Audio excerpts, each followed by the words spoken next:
नमस्कार, मैं हूं आपके साथ मयंक। देखिए, डोनाल्ड ट्रंप की टैरिफ और ट्रेड पॉलिसी को अब अमेरिका में ही चुनौती मिलने लगी है और अमेरिका के सांसद ही भारत पर लगे टैरिफ के खिलाफ आवाज उठाने लगे हैं। 3 अमेरिकी सांसदों ने एक प्रस्ताव पेश किया है जिसका मकसद भारत पर लगाए गए 50% तक के टैरिफ को खत्म करना है। इसे ट्रंप की व्यापार नीति के खिलाफ कांग्रेस में बढ़ते असंतोष के तौर पर देखा जा रहा है। 3 सांसद ऐसे हैं जिनका यह कहना है कि भारत पर जो 50% टैरिफ लगाया गया है वो गैर कानूनी है, अवैध है, उसको फौरन हटाया जाना चाहिए। देखिए, ये प्रस्ताव डेमोक्रेटिक पार्टी की सांसद डेबोरा रॉस, मार्क विसी और भारतीय मूल के सांसद राजा कृष्णमूर्ति ने मिलकर पेश किया है। प्रस्ताव में अगस्त 2025 में लगाए गए अतिरिक्त 25% सेकेंडरी टैरिफ को रद्द करने की मांग की गई है। इससे पहले लगाए गए रेसिप्रोकल टैरिफ के साथ मिलकर भारत के कई उत्पादों पर कुल ड्यूटी 50% तक पहुंच गई थी और इनका कहना ऐसा है कि ये जो 25% सेकेंडरी टैरिफ लगाया गया है इसको फौरन रद्द करना चाहिए। देखिए, प्रस्ताव में अगस्त 2025 में लगाए गए अतिरिक्त 25% सेकेंडरी टैरिफ को रद्द करने की मांग की गई है।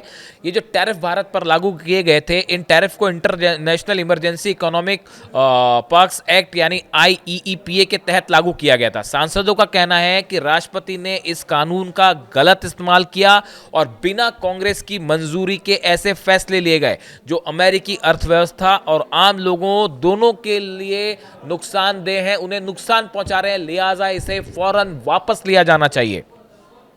ये जो तीनों सांसद हैं इनके बारे में बताएं और इनका क्या कहना है ये आपको बताएं। डेबोरा रॉस जो हैं, कांग्रेस वुमेन डेबोरा रॉस ने कहा कि नॉर्थ कैरोलिना की अर्थव्यवस्था भारत से जुड़ी है। भारत की कंपनियों ने राज्य में $1 अरब से ज़्यादा का निवेश किया है, जिससे लाइफ साइंस टेक्नोलॉजी जैसे सेक्टर में हज़ारों नौकरियां पैदा हुई हैं। वहीं नॉर्थ कैरोलिना की कंपनियां हर साल भारत को करोड़ों डॉलर का सामान निर्यात करती हैं। ऐसे में भारत पर टैरिफ सीधे तौर पर अमेरिकी कारोबार और रोजगार को नुकसान पहुंचा रहा है। देखिए, बड़ी बात ये इन्होंने कही डेबोरा रॉस जो है।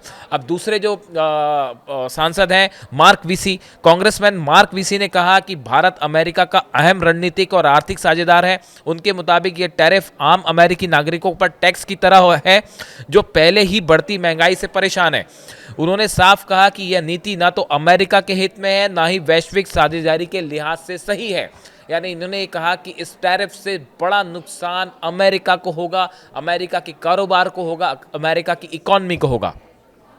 अब तीसरे कांग्रेसमैन राजा कृष्णमूर्ति, भारतीय मूल के सांसद हैं राजा कृष्णमूर्ति, इन्होंने ट्रंप के टैरिफ को पूरी तरह से उल्टा कदम बताया। उन्होंने कहा कि इससे सप्लाई चेन बाधित हो रही है, अमेरिकी वर्कर्स को नुकसान हो रहा है और उपभोक्ताओं के लिए चीजें महंगी हो रही हैं। उनका कहना है कि इन टैरिफ को खत्म किया जाए तो अमेरिका और भारत के बीच आर्थिक सुरक्षा सहयोग मजबूत हो सकता है।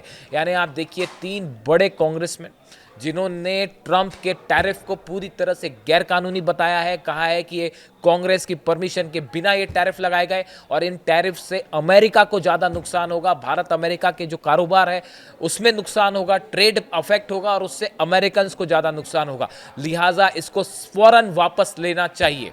इस तरह की बात, यानी अमेरिका में ही ट्रंप के खिलाफ एक बड़ा गुस्सा देखा जा रहा है इन टैरिफ को लेकर और ये दबाव बनाया जा रहा है कि ट्रंप फौरन इस टैरिफ को वापस लें। इससे जुड़ा जो भी अपडेट होगा आप तक पहुंचाएंगे। अब देखना यह है कि टैरिफ को लेकर भारत के साथ क्या डील हो पाती है।